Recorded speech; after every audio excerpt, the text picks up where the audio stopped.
Hello বন্ধুরা, good morning বন্ধুরা। এখন সকাল 6:30 বাজে। আর দেখো, রূপসার জন্য টিফিন বানিয়েছি। ওর মধ্যে আছে একটু আলুর দম আর বাসমতি রাইস। তো আজকে এইটুকু দিলাম, অল্প করেই দিয়েছি।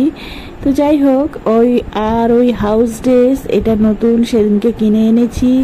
আজকে ও ফার্স্ট পরে যাচ্ছে, কিন্তু ও বলছে মা প্যান্টটা এত বড়, এটা আমার পাপার পরনেই হয়ে যাবে। আমাকে দেখো দুমড়ে মুচড়ে পরে যেতে হচ্ছে। ওর সাইজের পেলামই না, ওর সাইজের পাইনি বলেই তো আমাকে বড় সাইজ নিতে হলো। তাও আমি হাউস ড্রেসের কালার চেঞ্জ করব বলেছিলাম, ম্যাম বলল অনেক নিয়ম কানুন মানতে হবে, অ্যাপ্লিকেশন দিতে হবে। তো যাই হোক, অত সুবসা বলে ছাড়ো তো মা, একটু বড় বড়ই নেবো, কিন্তু প্যান্টটা যে এত বড় হবে বুঝতে পারিনি।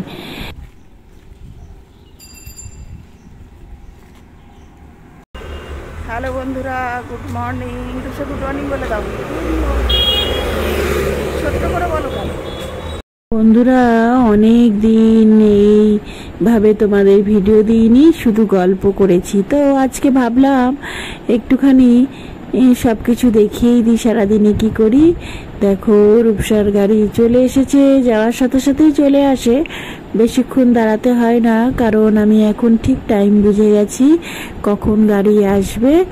আর ও টাইমে টাইমে যায়। আসলে ওর বিনুনিটা করতে না একটু সময় লেগে যায়, ওই জন্যই আমাদের একটু দেরি হয়ে যায়, তবে বাস আসার আগেই ঠিক পৌঁছে যাই। এই তো দেখেছো তো তোমরা কতটুকু দূরত্ব বাস আসে।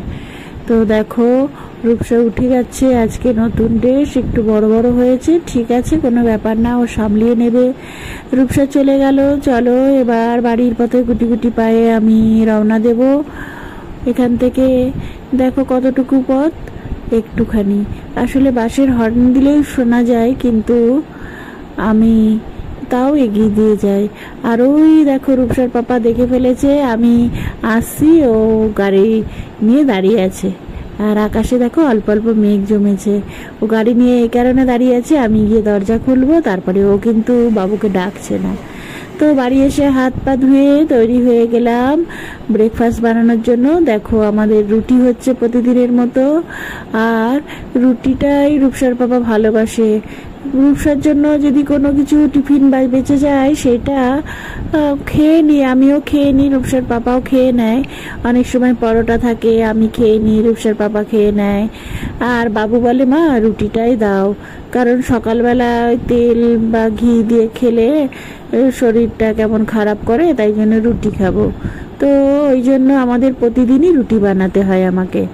তো দেখো, আর আমাদের বাড়িতে না আমি ছাড়া কেউ রুটি বানাতে পারে না। রূপসার পাপা আমার পাশে দাঁড়িয়ে দাঁড়িয়ে অনেকক্ষণ ধরে দেখে আমি রুটিটা কি করে গোল করি, কি করে ভাজি। কিন্তু হ্যাঁ, একটা কাজ করতে পারে, ও রুটি বেলতে পারে না ঠিকই, কিন্তু রুটি যখন আমি ভাজি না, আমি যদি সাইড হয়ে যায়, তখন রূপসার পাপা একটু রুটিটা উল্টে পাল্টে দিতে পারে। আর আগুনে ছেঁকাটাও পারে, তবে আমার মতো অতটা এক্সপার্ট না। আমি না ছোট থেকেই রুটি বেলা, রুটি ভাজার অনেক কষ্ট করে আজকে এত বছর পর এইভাবে গোল গোল করে রুটি বেলতে পারি, ভাজতে পারি, ফুলিয়ে ফুলিয়ে। আমার কাছে এটাই মনে হয়, যারা রুটি ভাজতে পারে না তারা কিন্তু কোনো রাঁধুনিই নয়।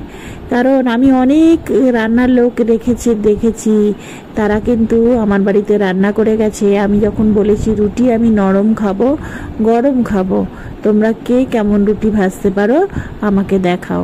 ও মা, দেখি কি যে রুটিটা বেলেছে তেরা বেঁকা করে, সে ঠিক আছে বেলুক, ফোলানোর সময়ও ফুলছে না। সেই শক্ত পাঁপড় ভাজা, আমি তো ওরকম রুটি খাই না। আমি বললাম না, তখন আমার হাতটা খারাপ ছিল জানো তো, কাজ করতে পারতাম না। আমি বলতাম না, তুমি তো তাহলে আমার কাছে রুটি যদি সকালবেলা ঠিকঠাক না খেতে পারো, আমার মনটাই যদি ভালো না করতে পারো রুটি খেয়ে, তাহলে আমি তোমাকে কি করতে রাখবো। এইভাবে আমি রান্নার লোক চয়েস করতাম, কিন্তু কয়েকজনা, হাতে গোনা কয়েকজনা ছাড়া কেউই আমাকে গোল গোল রুটি আর নরম গরম রুটি খাওয়াতে পারেনি। আমি অনেক চেষ্টা করেছি সবাইকে শিখিয়ে দেওয়ার। এমনও আছে যে তারা বাচ্চার মা, তারা অনেক দিন সংসার করছে, তা আমি না তাদের হাতে ধরে শিখিয়ে দিতাম যে দেখো বোন, এইভাবে রুটিটা সেঁকতে হয়, এইভাবে বেলতে হয়, একদিকটা আগে একটু কাঁচা রাখতে হয়। কিন্তু তারা কিছুতেই বুঝতে পারে না। আমি যেই রান্নাঘর থেকে সরে যাই, তারপরে দেখি ওই শক্ত পাঁপড় করে এনে আমাকে দিচ্ছে। আমি না খেতে পারতাম না, জানো তো, এমনিতে হাত দিয়ে ছিঁড়তে পারতাম না। হ্যাঁ, তারপরে আবার শক্ত শক্ত রুটি আমার খুব কষ্ট হতো। তা আমি তখন বলতাম দেখো, আমি তো রুটিটা ভালো করে খাবো, ভাত তো সবাই রান্না করতে পারে, রুটিটা খাবো, ছেলে মেয়েরা খাবে। যদি না করতে পারো তাহলে আর তুমি আমার কাছে কি করতে আসবে? এইভাবে আমাকে অনেক চেঞ্জ করতে হয়েছে। তা হ্যাঁ, কিছু কিছু মানুষ যারা পাকা রাঁধুনি, তারা কিন্তু আমাকে রুটি এত সুন্দর করে খাইয়েছে, কি বলবো, আমার থেকেও সুন্দর। মানে তাদের রুটি বেলার কায়দা, ভাজার কায়দা অনেক আলাদা। আমি কিন্তু প্রথমে না একটা একটা করে রুটি ভাজতাম, একসাথে 3টে 4টে ভাজতে পারতাম না। এমন এমন দিদি এসছে আমার বাড়িতে রান্না করতে যে তারা আমাকে 3-4টে রুটি ভাজা একসাথে দেখিয়েছে। তাদের কাছ থেকে আমি দেখে দেখে অনেক কিছু শিখে গিয়েছি। তো যাই হোক, তারা আমার সাথে এখনো যোগাযোগ রাখে। আর না, আমি না কেউ আমার বাড়িতে কাজ করলে এসে রান্নাই করুক বা বাসনই মাজুক, তার সাথে না এমন ব্যবহার করি সে যেন আমার নিজেরই কেউ হয়। আমি দিদি বলে ডাকি, বয়সে বড় হলে, ছোট হলে বোন বলে ডাকি। আর তাদের সাথে সম্পর্কটা আমি সবসময় ভালো রাখার চেষ্টা করতাম, যাই জন্য এখনো ফোন করলে এক ডাকে সবাই সাড়া দেয়। তো যাই হোক, অনেক গল্প হলো। আস্তে আস্তে রুটিটা ভেজে নিই। ওইদিকে রূপসার পাপা তো দেখেছো আমার সাথেই ঢুকেছে, ওর বাবা অপেক্ষা করছে, পাশেই আছে কিন্তু ক্যামেরার মধ্যে আসছে না। তো বাবা অপেক্ষা করছে রুটিটা কখন ভাজা হবে। হ্যাঁ, গরম গরম দুটো রুটি খাবে। আর আমি না রুটি ভাজার সাথে সাথেই হটপটে ঢুকিয়ে দিই যাতে রুটিটা শক্ত না হয়ে যায়। তোমাদের আগেই বললাম যে রুটি নরম না হলে আমাদের বাড়িতে কেউ খাবে না, সবাই ফেলে দেবে ছিঁড়ে ছিঁড়ে। আর রুটিটা নরম তখনই থাকবে যদি রুটি গরম গরম অবস্থাতেই হটপটে তুলে ফেলা যায়। তাহলে রুটি সারাদিন রেখে দাও, বিকেল পর্যন্ত, মানে রাত পর্যন্ত নরম থাকবে, শক্ত হবে না, মানে পাঁপড় হয়ে যাবে না। সেই রুটি যে কোনো কিছুর সাথে খাওয়া যাবে। তো যাই হোক, দেখো এই একটা একটা করে ভেজে নিই। রূপসাকে তো দিয়ে এসছি। রূপসার ভাত রান্না করেছি ছোট্ট একটা হাঁড়ি করে। ও বললো বাসমতি রাইস নিয়ে যাব আর আলুর দম। ওর কোন বন্ধু নিয়ে গেছিল, তো ওরও খেতে ইচ্ছা করেছে। তা ওর পাপা তাড়াতাড়ি বাজার থেকে বাসমতি রাইস নিয়ে আসলো। আমরা তো বাসমতি রাইস খাই না, আমরা মিনিকিট খাই।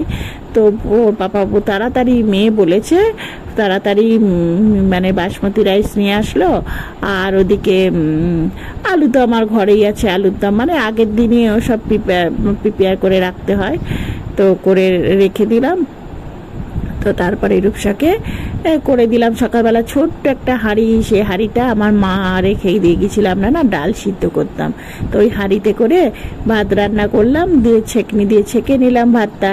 তারপরে আলুর দমটা প্রেশার কুকারে, এত ভোরবেলায় এত রান্না হয় বলো, প্রেশার কুকারে আলুটা সিদ্ধ করে তারপরে ভেজে কষিয়ে ওর মধ্যে মশলা দিয়ে, যাই হোক জল টল দিইনি, একটু শুকনো শুকনোই রয়েছে, মশলাটা ভাজা দেখ, কিন্তু আলুটা যে আগেই সেদ্ধ করে রেখেছি। তো চলো বন্ধুরা, এইবার দেখো ব্রেকফাস্ট করে চলে এসেছি। আজকে তাড়াহুড়ো করেই একটু রান্না করছি। তো যাই হোক, দেখো আমি আমাদের চিকেন এনেছে। চিকেন বললো, রূপসা বলেছে যে খাবো, তো ঠিক আছে। আর দেখো চিকেন আমাদের 1 কেজির ওপরে আনে। এত চিকেন কে খাবে? তবে যাই হোক, আমি একটু সুস্বাদু করেই রান্না করি, একটু পাল্টিয়ে পাল্টিয়ে। চিকেন আনলেও আমি কিন্তু একই রকম করে প্রতিদিন করি না। কোনোদিন আগে চিকেনটা ভেজে নিই, কোনোদিন কষানোর সময় করি, চিকেনটা ছাড়ি, কোনোদিন আলু দিই, কোনোদিন একদিন এক এক রকম, নাহলে কিন্তু কেউ খাবে না। তো দেখো বন্ধুরা, এখন বিকেল 5:30 বাজে। রূপসা তো স্কুল থেকে এসে গেছে। আর আমি চলে এসেছি এই দেখো চাষাপাড়ার মোড়, আমার স্কুলের সামনে দাঁড়িয়ে আছি, কারণ আমি টোটোতে করে এসেছি। আর রূপসার পাপাও আসছে, রূপসার পাপা রূপসা, আমরা একটু কেনাকাটা করব। কি কেনাকাটা করব? রূপসার স্কুলে 15 আগস্টে গানের প্রোগ্রামে নাম আছে, তা সেখানে সালোয়ার কামিজ পরতে হবে হোয়াইট কালারের আছে ওর, কিন্তু ওটাও ছোট হয়ে গেছে। এখন ছোট হয়ে গেলে তো পরবে না, একটা হোয়াইট ওড়না হোয়াইট সালোয়ার কামিজ ওটা কিনে দিতেই হবে। তো ওর পাপাকে বলছিল, তা ওর পাপা বললো চলো, 3 জনা তো গাড়িতে জায়গা হবে না, তো চলো মানে তুমি তাহলে টোটোতে চলে যাও, আমি মেয়েকে নিয়ে যাই। বললাম ঠিক আছে, তাই হোক। তা আমার স্কুলের সামনে এসে না আমার সেই ছোটবেলাকার কথাগুলো মনে পড়ে, তাই জন্য এখানটা দাঁড়িয়ে দাঁড়িয়ে বারবার স্কুলটা দেখি। আর ওই ওপরের যে ঘরগুলো দেখলে, ওই ওপরের ঘরগুলোই আমাদের ক্লাস হতো। এই এই সাইডে ডান সাইডে যে ঘরটা আছে না, ওটা আমরা 8-এ পড়তাম যখন, তখন। তো এই জায়গাটা খুব ছোট থেকে আমার যাতায়াত মানে খুবই পরিচিত। আর চলে এসেছি রূপসার, এই দেখো হোয়াইট কালারের সব কিনছে।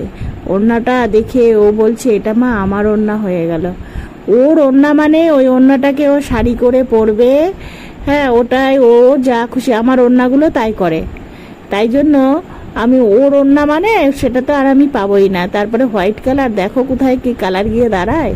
ও তো কিনছে মজা করে যে একদিন স্কুলে পরবো, তারপরে ওড়নাটা নিয়ে আমি বাড়িতে শাড়ি বানিয়ে খেলবো, মাথার চুল করে খোপা বানাবো, কত কিছু করে। এরকম যারা করে তারা আমি জানি, আমাদের আরো ছোট ছোট বাচ্চারা ওই আমার বাড়িতে খেলা করে যেত, এরকম ওড়না দিয়ে চুল বানাতো, এসব করতো। দেখো এরপরে যাচ্ছি আমি চশমার দোকানে। তো চশমার দোকানে ওর পাপা আরও আগে গিয়ে দাঁড়িয়ে আছে, আর আমি টোটো করে যাচ্ছি। যেতে যেতে না সিগনালে পড়ে গেছি।